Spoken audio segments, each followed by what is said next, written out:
Thanks for joining us. And today we're going to talk about Unlock the Power of Breath, a beginner's guide to pranayama.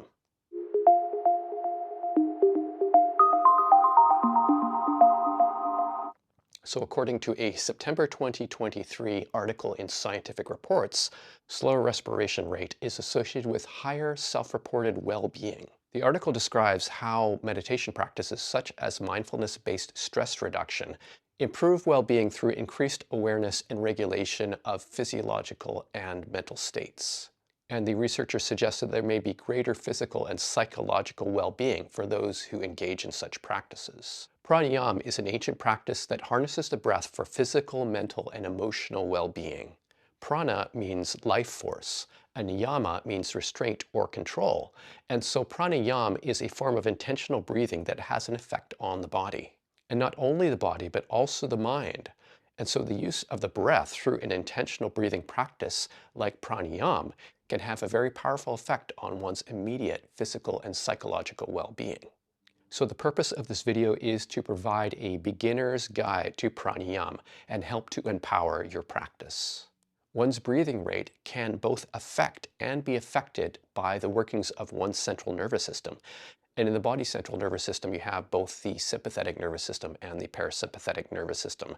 The sympathetic nervous system we could describe as like the gas pedal in a car. It allows us to be active in the world, whereas the parasympathetic nervous system is like the brake on a car. It slows us down. It is the rest and digest aspect of the central nervous system. And so with pranayama, we can directly affect the central nervous system to engage and to bring into predominance either the sympathetic or the parasympathetic. In this modern culture, most people are engaged in a shallow chest breathing. So they don't allow their breath to get very deep unless they're involved often in some kind of physical activity. And so in shallow chest breathing, there isn't much engagement with the thoracic diaphragm. So the thoracic diaphragm is a set of muscles that are within the rib cage that allow the air to flow into the lungs or push air out of the lungs. And normally what happens with shallow chest breathing is that we don't allow the diaphragm to drop down very far with our breath. Now, this is something that we use when we're engaged in activities like talking. We use this shallow breathing as a means of speaking. But when we're not speaking, we will often go into the habit of not breathing very deeply. In contrast to shallow chest breathing, there's also diaphragmatic breathing, also called belly breathing. And this is what allows our diaphragm to drop down to allow more space in our lungs. This is the approach that we want to do when we're starting to engage in pranayama. We want to allow our diaphragm to drop down to allow more space in the lungs, to breathe in a more fulsome way, to take a yogic style breath. And as well with pranayama, we engage in a process of consciously controlling the breath. We're not normally aware of our breath, and we don't normally try to control it unless we have to use it for a particular purpose. But with pranayama, we're looking to include some directionality in our breath, some intention in our breath. So one of the relatively simple practices of pranayama that is commonly used in yoga is something called nadi shodhana. And nadi shodhana is alternate nostril breathing. Now to do this, one begins by placing one's fingertip on one nostril, thereby blocking the flow of air. And then one inhales through the other nostril. Then one blocks the other nostril and exhales through the open nostril. One inhales through the open nostril, switches, and exhales through the open nostril. So to begin this practice on the left side, you plug the right nostril, inhale for a count of 6, 2, 3, 4, 5, 6, switch, exhale for a count of 6. 1, 2, 3, 4, 5, 6. Inhale, 2, 3, 4, 5, 6. Switch, exhale, 2, 3, 4, 5, 6. Inhale, 2, 3, 4, 5, 6. Switch, exhale, 2, 3, 4, 5, 6. Inhale, 2, 3, 4, 5, 6. Switch, exhale, 2, 3, 4, 5, 6. Inhale, 2, 3, 4, 5, 6. Switch, exhale, 2, 3, 4, 5, 6. Inhale, 2, 3, 4, 5, 6. Switch, exhale, 2, 3, 4, 5, 6, and relax. And what the Nadi Shodhana does is to balance the Ida and Pingala. These are the left and right nadis or channels.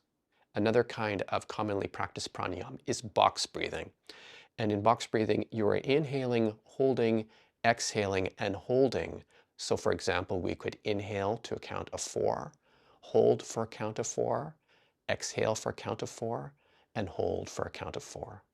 Inhaling through the nose, 2, 3, 4, hold, 2, 3, 4, exhale, 2, 3, 4, hold, 2, 3, 4, inhale, 2, 3, 4, hold, 2, 3, 4, exhale, 2, 3, 4, hold, 2, 3, 4, inhale, 2, 3, 4, hold, 2, 3, 4, exhale, 2, 3, 4, hold, 2, 3, 4, and relax.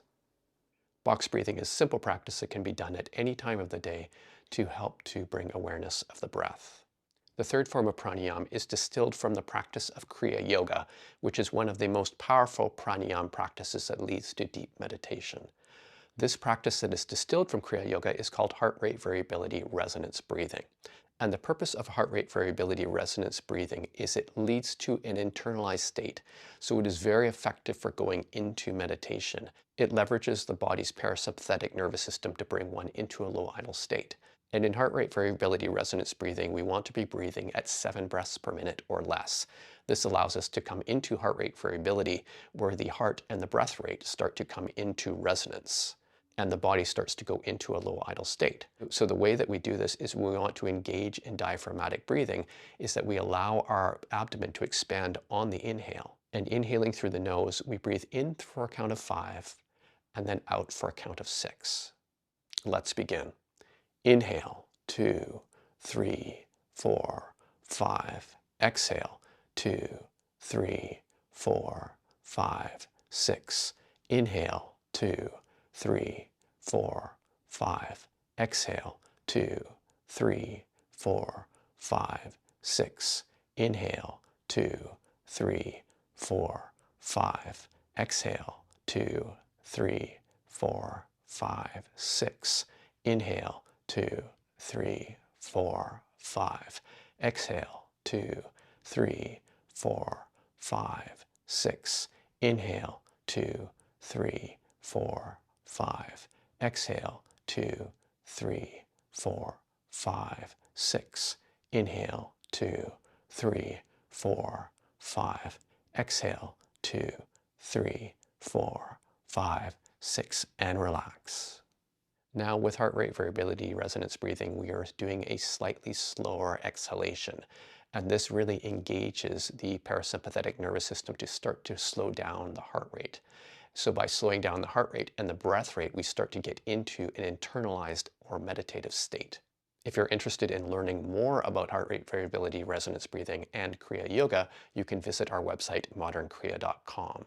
So the benefits of pranayama are manyfold, which include stress reduction, better sleep, better focus, and increased energy. And if pranayama, such as heart rate variability resonance breathing or Kriya Yoga, is used in a meditative context, it can rapidly accelerate one's entry into a meditative state. So I encourage you to leave a comment below this video regarding your experience of those practices of pranayama. And if you practice pranayama on a daily basis and are consistent, you will start to see results in your life. So I encourage you to begin your pranayama journey and share your practice. If you have any questions about this video, feel free to send me an email at info@modernkriya.com. Also check our website at modernkriya.com and our YouTube channel. So thanks for joining us, and we will see you next time.